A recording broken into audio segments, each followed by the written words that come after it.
All right, do it. Please stand.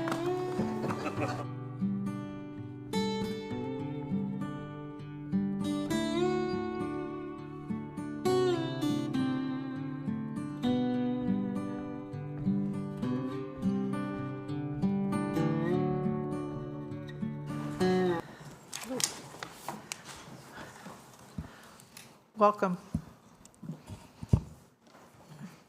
May we have the roll call, please? Yes. Commissioner Gudino, absent. Commissioner Ramirez. Commissioner Lopez. Here. And Chair Carey. Here. Thank you. Next is the approval of minutes. And I move that we scrap it until the next meeting, since we have 2 months of, it's kind of complicated. We're not all here in order to do it correctly. Have a second? I second. Supporter? Good, okay. Okay, we have public comment. Do we have any speaker slips? We do not. Thank you. This is fast. Okay, first off, we're going to have the business manager's report. Mr. Smeda. Good afternoon, Commissioners. I am privileged to present a summary of some things that have been going on in the department on the business end, the what Rec would call the non-fun stuff. So this is just a look at what our budget looks like right now. We have three main funds that we utilize. We have the general fund, Measure U, and the special districts funding.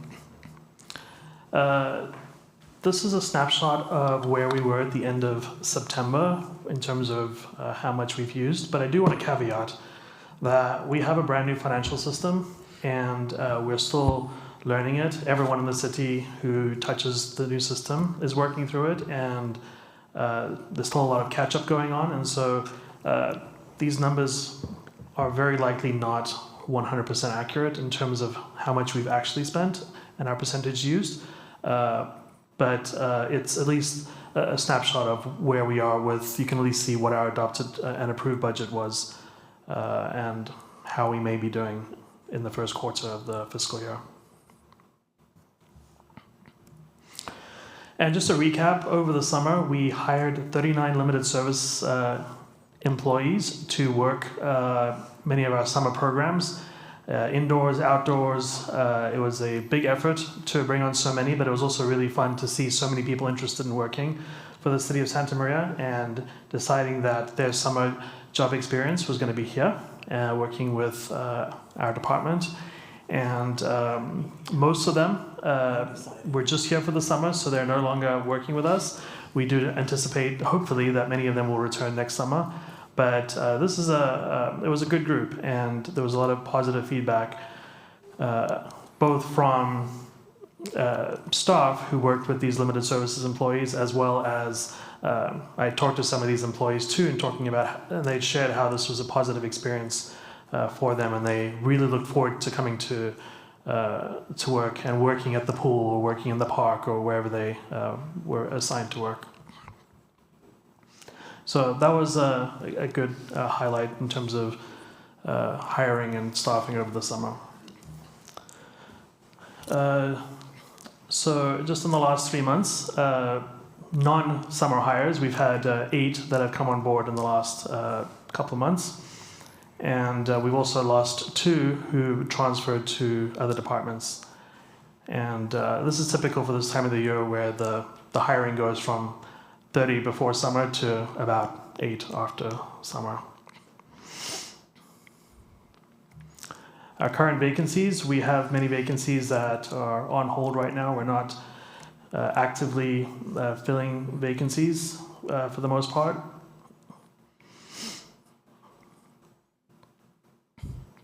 And as I've shared at prior commission meetings, we have an initiative called Employee of the Month, which is an opportunity to recognize those employees who have gone above and beyond in their course of their assigned duties. And from April, May, June, and July, these the 4 employees that have been selected to represent the department as Employee of the Month. We have Karen, our marketing coordinator, Mario Perez, who works in the park operations, Alex Ortiz, who works at the youth center, and Veronica, who works with the sports. And that is the conclusion of my brief report. Any questions? I don't have any. Thank you. I just have a quick one. I just want to comment. It's cool to see all the new hires and how this, this shiny summer faces. Thank you for that. We didn't have any after summer pictures to Good share. point. They're a little more frazzled by then. Well, after, yeah. Operations Division. All right, good morning, or afternoon. I don't know what time of day it is. So we just had this storm. Just wanted to give a short update. We didn't have very much damage at all, so that was really good. The rain was very heavy, but the wind was very light. So we're still keeping an eye on it, and questions about trees can be fielded to the phone number on the website. Staff is preparing for an internal EOC exercise on Thursday. Basically what that means is there's the Great Shakeout happening on Thursday, so we're going to do a coordinated effort to kind of do a mini drill and see where our gaps are so that we can help prepare for if there was a real event. So you'll see us out and about maybe doing some things we wouldn't ordinarily do, and then we'll be back to regular operations in the afternoon. We do have field renovations going on at Tunnel and Oakley Park. However, we're gonna start those a little bit later. We wanna make sure we get the fields dried out before we start the renovation. So that should happen probably next week or the week afterwards. And then we're also scheduling renovations for Aquistapache, Oric, and Atkinson. And those fields will close in November so that we can work on those renovations, and they'll be opening back up in February. That's a tentative timeline based on weather and so on. District crews are working on Southeast District irrigation checks and on maintenance from Sunrise Hills going south on College, and then they're going to move to Bradley and McCoy. Earlier this year, we talked about our budget, and one way that we're looking at districts is to utilize in-house staff. So we have crews that have been working out there, and you'll see them out and about. And if folks have any questions, they can field that to me. And Landscape Maintenance District drawings and standards. That presentation was brought to you a couple of months ago. Since then, those have been posted to the website. Other than the public comment, I think we may have had one comment that came through the email. So trees@cityofsantamaria.org. The public comment period is closed in quotes, but I'm happy to take any additional comments before we bring this back. And then I'll post comments on the website, and then we'll have Mr. Posada move forward with any, and it's just really an update to the drawings. It doesn't do anything to modify the municipal code. So we wouldn't be taking it forward to the council. And then finally, I just wanted to mention our fields are being heavily overused. I met with the supervisors today, and on one hand, it's great. We have a lot of people using them. On the other hand, it does wear the fields out faster. So we're kind of looking for how we can do our renovations in such a way that strengthens the field. Right now, we're only doing those once a year. When we do have to close down fields for renovations, it takes about 3 or 4 months, depending on what the weather looks like. We may have to close it down twice a year, but we're trying to keep it open. So more to come, but we're really grateful to have all of the field play. It's just been great to see, but we are recognizing that there are more and more leagues that are coming to play in the fields. So with that, I will open it up to questions if you have any. So if you do it twice a year, you would be shutting them down for 6 months at a time? So It could be, So or we 6 could months do altogether. Yeah, or we could do half a field and then renovate the other half of the field, so we wouldn't shut everything down entirely. Or maybe we would move those rentals to somewhere else. When the sports park comes online, that was another piece of the discussion, that we'll have 4 fields that we can kind of trade off But I do foresee the use at both our ball fields and our soccer fields going up. I mean, we have a lot of people out there, which that's what we want, but we also need to find a way to balance it so that we're not tearing up the fields past the point of having a full, to like completely sod. So, And the complex isn't going to be ready until 27? probably late 26, early 27, I would say. The goal is 26. goal is 26. Yeah, reality is probably end of 26. Okay, thank you. You're welcome. Anything? Thank you. You're welcome. Oh, Mr. Smitherman, Recreation Division report. Thank you, Chair Carey, Commissioners. Thank you again for joining me today at the County Supervisors meeting and being supportive during the presentation there for the sports complex. The vote was 5-0, so they have approved and approved again $1.5 million. They did not hand us a check when we walked out the door, and we did talk to Corey about that and let him know that he did not meet our expectations. So we're severely disappointed in him now. But he promised. It's really been great working with him. It's been about 9 months since we've gone back and forth and finally got on the agenda to present. And Alex wished me luck, and I didn't know why until I got there today because I didn't know there was another vote. So thank you for that. Overall great, so thank you again for being there. I've given you today the 2025 Leisure Needs Assessment. It's the final printed version that will go to City Council on the 21st.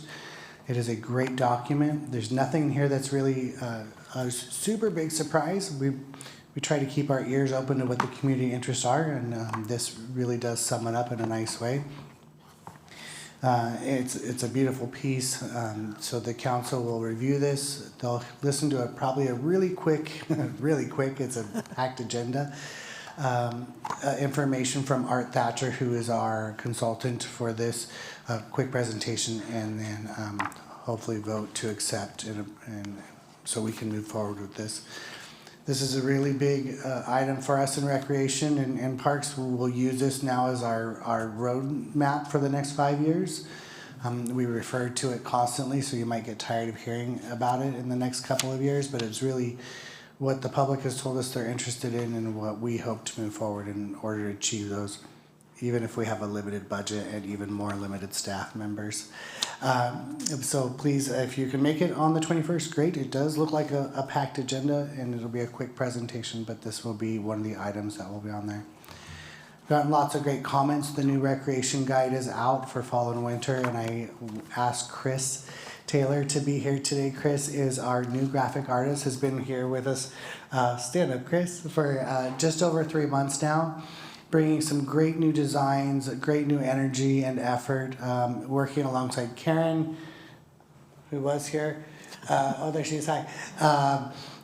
To really pull the marketing together, and we're seeing some amazing engagement, not only from the pieces that Chris puts together, but then Karen's role is to really get them out there. And between the two of them, we've seen engagement just spike through the roof. We're getting 70,000 engagements a month on our social media.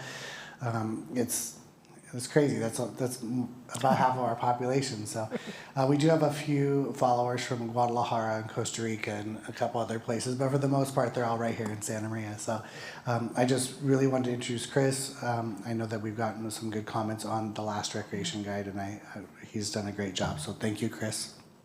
Thank you, Chris. We are, as summer's wrapped up, I gave that presentation last meeting, but by no means have we slowed down. I like to joke that it's our quiet time. There's not really a quiet time, but we're getting ready, obviously, for the holidays and our winter events and activities. So our big one is Dia de los Muertos coming up. You'll know that this year's a new year for us. We've decided to partner with Allen Hancock Community College.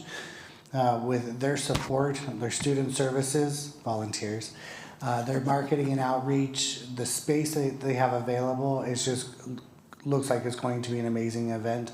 And that'll be led by Stephanie's group, and Evelyn are leading that, and really getting all the partners on board. And we really hope to have just a spectacular event at Allen Hancock Community College this year. So please come out and attend if you can. And then we're getting ready for our holiday season, of course. We've got Light Sites Holiday Nights, and so we have some commissioners on that panel, so be prepared. We have a very quick turnaround time, very quick this year, so be prepared. And then we'll go right into the Machado Holiday Market like we did last year. We have plans to expand that already, and just a lot of opportunity. Then we'll take about a 2-week break between the holidays and then get started for the next year right after that. So again, it's a great opportunity to get out and lots of stuff to do. So be sure to share that recreation guide. We did print only 250 in English and Spanish. We tend to get a little stingy with those, and then we end up having leftovers. So our goal this year is this quarter to get rid of them all completely. So if you know anybody that would like some or know where Karen could drop some off, that we'd love to get those out in the public's eye. The digital is really good. Our reach isn't quite as far with that recreation guide as when we go digital. So we're looking at some other methods, whether it's be a direct to mail piece of a postcard with a QR code or something on. I know some people really like to have the old recreation guide that we used to send out.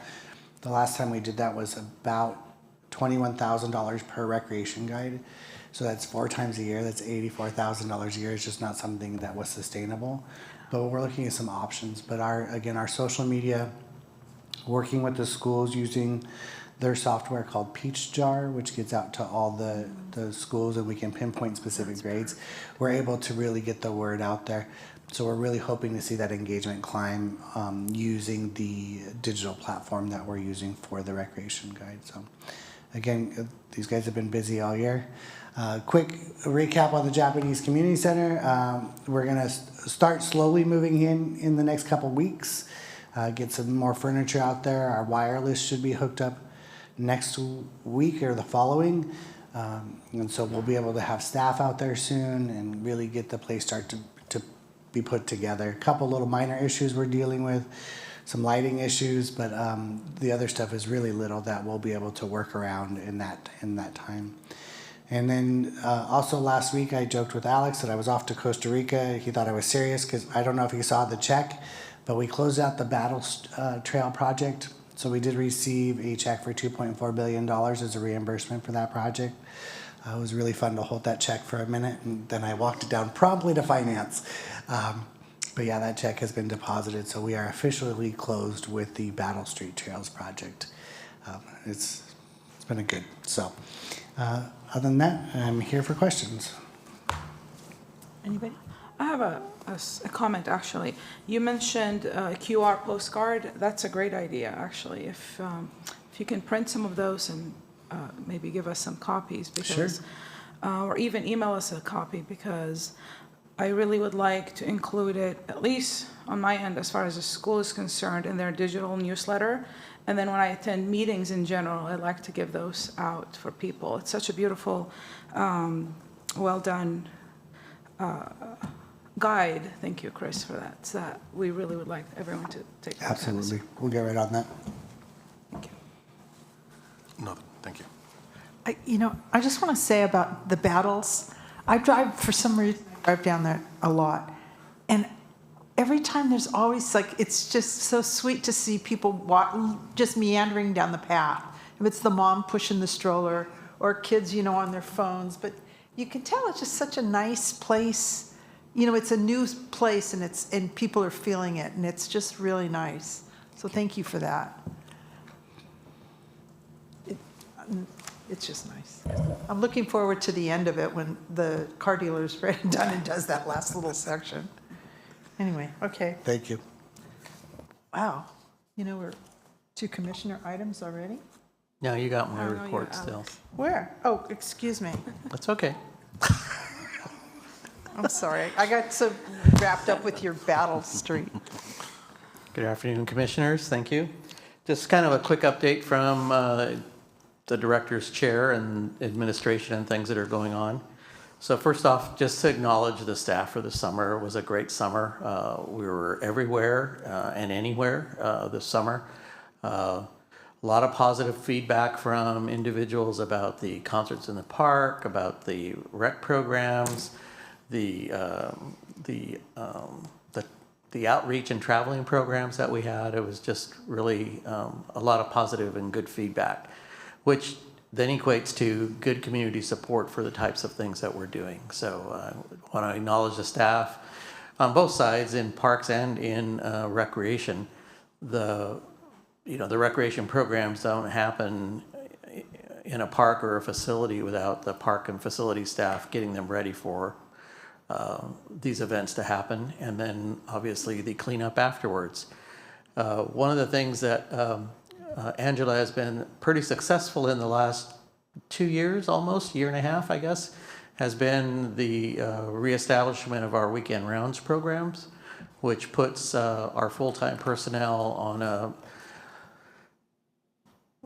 interchangeable schedule where different people work on the weekends, and has allowed us to put, I believe, up to 4 staff working the weekends over the summer, because that is where our customers are. So they've been doing that, and again, successfully. I mean, I will usually get complaints over the summer about full trash cans or something like that. I went to the park this weekend and all the trash cans were filled. That's not a complaint that I heard at all this summer. What I did hear was communication on our city radio between groups saying, hey, you know, the trash cans are full at Rice Park, and oh yeah, I'm on my way.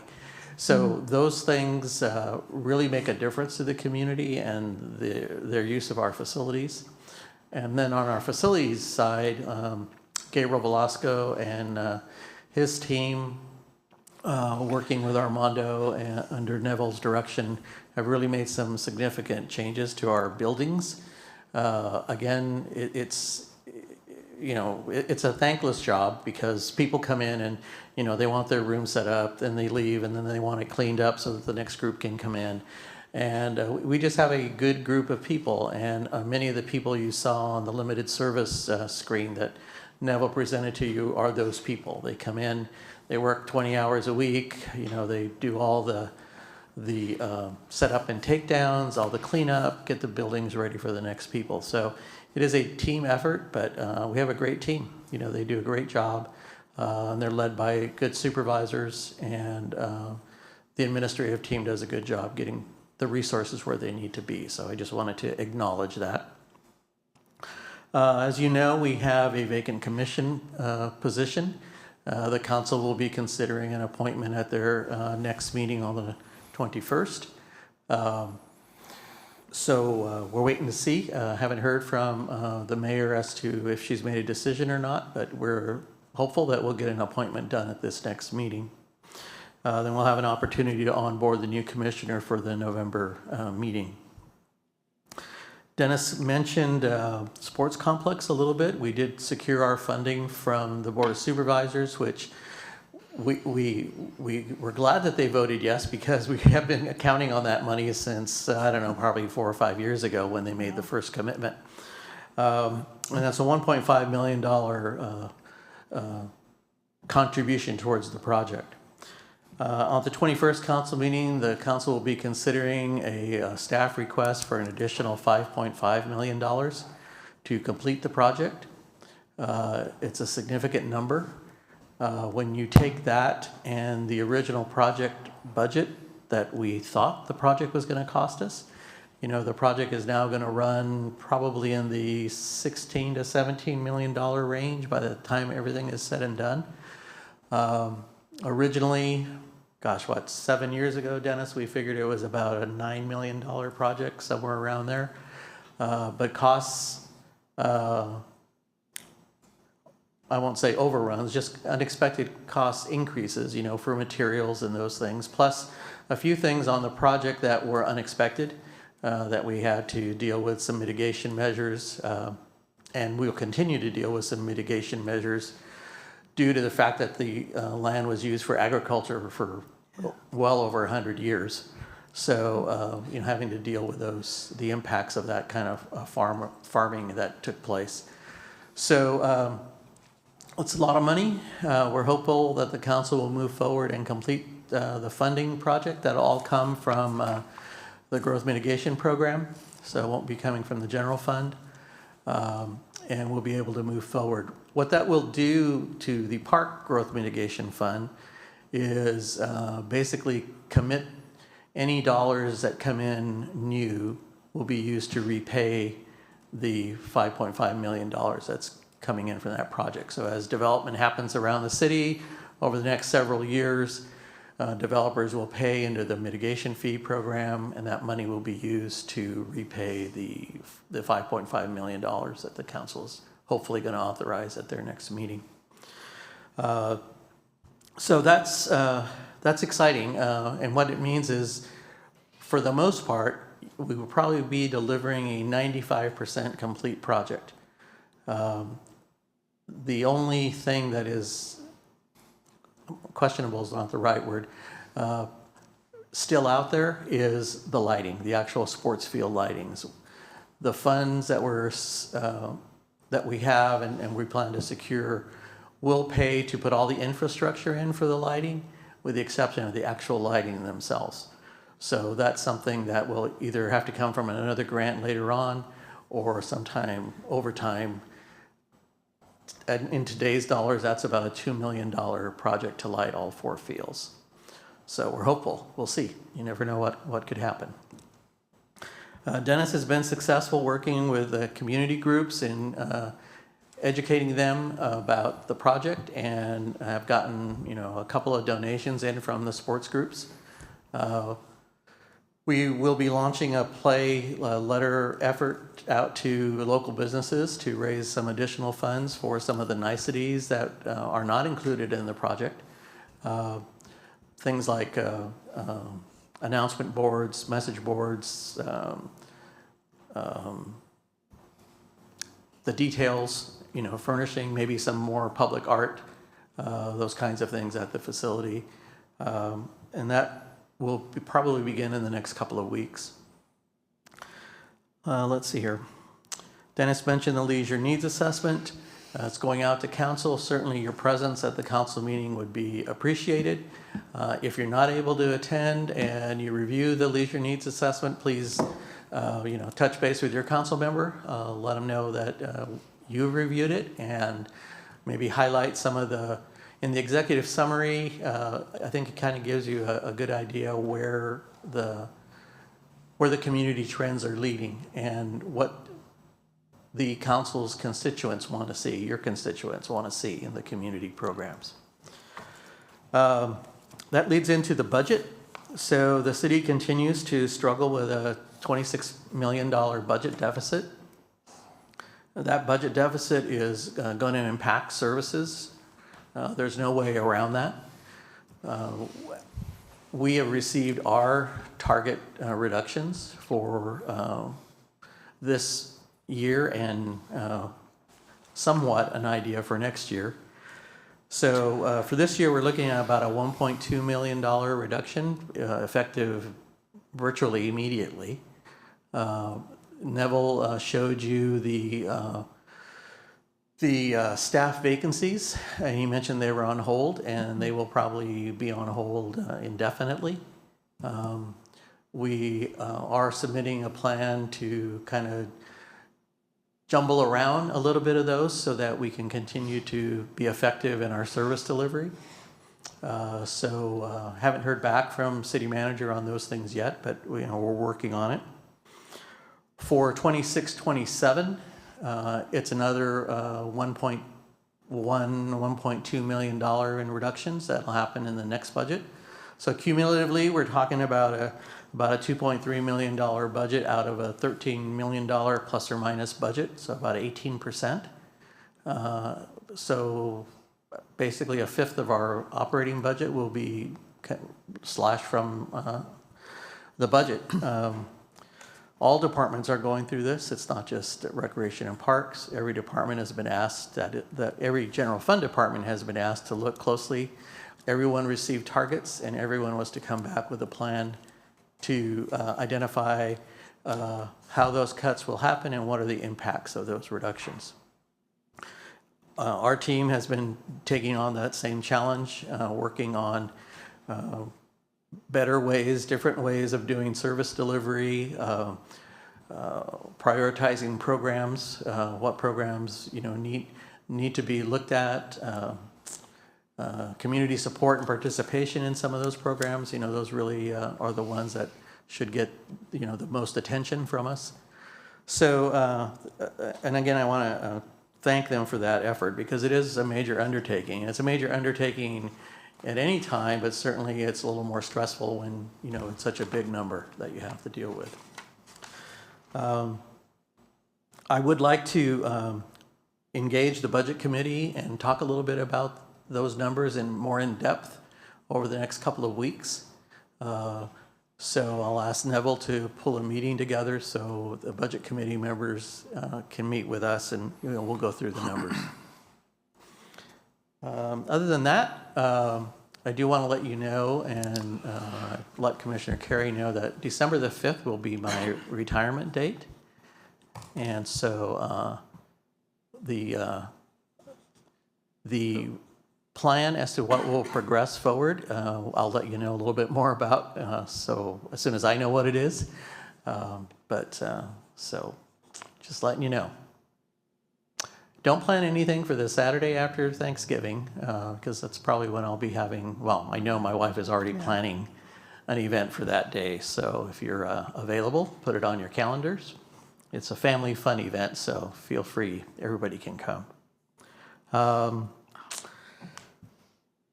That's really about it from my end. Thank you. Thank you. Any questions? I have a Or question. comments? Has the council agenda been posted yet? Do we know? I think it's posted tomorrow or tonight. What's today? Oh, Friday. Yeah, it's too early. Yeah, we did have agenda review today, and so it'll be on there. It's a relatively busy council meeting because there wasn't a council meeting earlier. Right. Yeah, it'll probably be a long meeting. So just letting you know, forewarning you. Just wanted to time my arrival at the Rexon Parks I was thinking the same part. thing. So, okay, thank you. Sorry, just to answer Commissioner Lopez. So that item is on the consent calendar, so it will be one of the first items coming up. So if you can be there early, and you probably could leave right after. Okay. For the budget committee, is there a vacancy on it? You're on it, right? I believe it's Commissioner Godino Okay. and Commissioner Lopez. All right. So,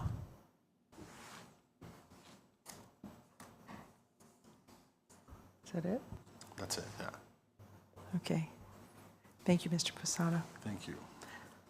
Next, we're going to commissioner items. Official business conducted by our commissioners. Who would like to start? I can go, yeah. Good. I went to the Special City Council Planning Commission meeting that we had over here at the library. There was a lot of information that came through, and I know that there were some decisions that still needed to be made before the end of the year. I did speak to some of the people out and about, and I think to do with the Rexon Park, there was just some questions about, since it's all ag land that is being converted, if there's any health risk and what mitigation strategies we were going to use in order to make sure that that was safe for everybody to use. I don't think that I was able to get that information back to them, so I'll probably look into that a little bit more. But I know that it was more than a few of the people that I talked to, that was one of their concerns. I've been having a lot of conversations with people regarding the sports complex. I think that the biggest two things that I've heard about, the first one is parking. When we get some of those like big weekends where everybody's out there, it seems like there's a need for parking out there.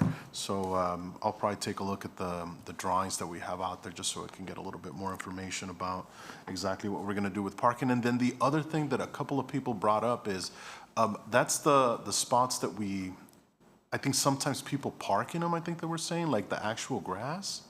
But I didn't know too much about that either. So, oh, the other thing that was super fun and enjoyable for the over at Flores, the pumpkin patch when we had the sponsor night.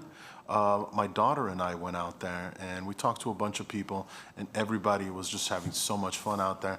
I think that getting that together for the community is just such a great benefit for them. I mean, we hung out, we played, we ran around, we joked around with a bunch of people. We saw a couple people out there, from the department, and everybody was enjoying themselves, and it really makes me proud to be part of all that, even if it's just a small little bit. But what great fun! What great fun! That's what I did. Thank you. Thank you. Hi.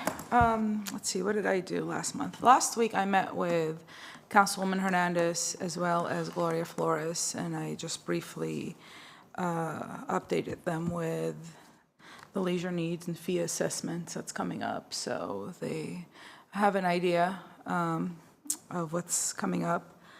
And I also attended the 100-year anniversary through the Chamber of Commerce in Allen Hancock. That was nice. Let's see, what else did I do? Oh, I answered a survey that Shannon kept bugging me about for a week. It was a very long survey, I just want to let you know. It was a very intense survey. Did anyone take it? It was like a minute. What is exactly your salary? Are you a female or a male? I did that. I'm very proud of myself. And I'm also planning to attend the city council meeting, so I'm hoping to see the timing. Why is this on a Tuesday, correct? Yeah. Okay. Yeah, that's all. That's all I have. Thank you. Okay. So, the funnest thing I did I did a lot. And it's just because that's what I love to do. But the funnest thing was on this October 10th, there was a Davy webinar. And did you do it? No, you didn't. Of course not. But it was the best. It was building forests across the pond, and it was planning urban forest master plans and it was using the U.S. and there was a guy from the U.K. and it was so great. It was fascinating, and we have it on tape since we are part of that group, the Davy group. And if anybody wants to watch it, it's online, but it's really good, and I got a certificate too. But it's fascinating, and to find out, here's one little thing. There's a little town in Ireland that has a population of 100,000. They have 180,000 trees. I mean, how cool, yeah. Anyway, but let's see, sorry, but I could go on and on about that. The other thing that was significant was that just yesterday, we went around, the Mayor's Youth Task Force is back in force, and we went to 2 schools yesterday. We went to Santa Maria High School and Pioneer Village, is that right? Valley, the village is right next door to it, right? Okay, PV High School. And we had 40 kids at each meeting, which was that we can take 20 from each school, right, Dennis? On the trip. And this fall, we're going north. We're going to go up to Sacramento and take them to we're going to do 4 colleges, at least 2 museums, hopefully 3, as well as the Capitol building. We have a lot of plans for 2 days. But that's what we're working on right now. It's kind of exciting. But there's a lot of stuff, but that's the important things, and I know there's a lot of other stuff going on after this, so we should probably, yeah. I was trying to, there was something I wanted to ask, though. It can probably wait. It's a question about the yoga classes at the senior center, and it's been bugging me. When the air conditioner's on, which has been on a lot lately, they have the doors open. And that's probably not really good for the financial aspect of that. I was just gonna throw it out to you guys, because I can't really go say, you guys can't, so FYI. That could help a little bit. Anyway, do we have anything else? Is there anybody else that needs to say anything? Good to see you. Okay, thank you, everybody. The meeting is now adjourned. Thank you. Sorry, I gotta go.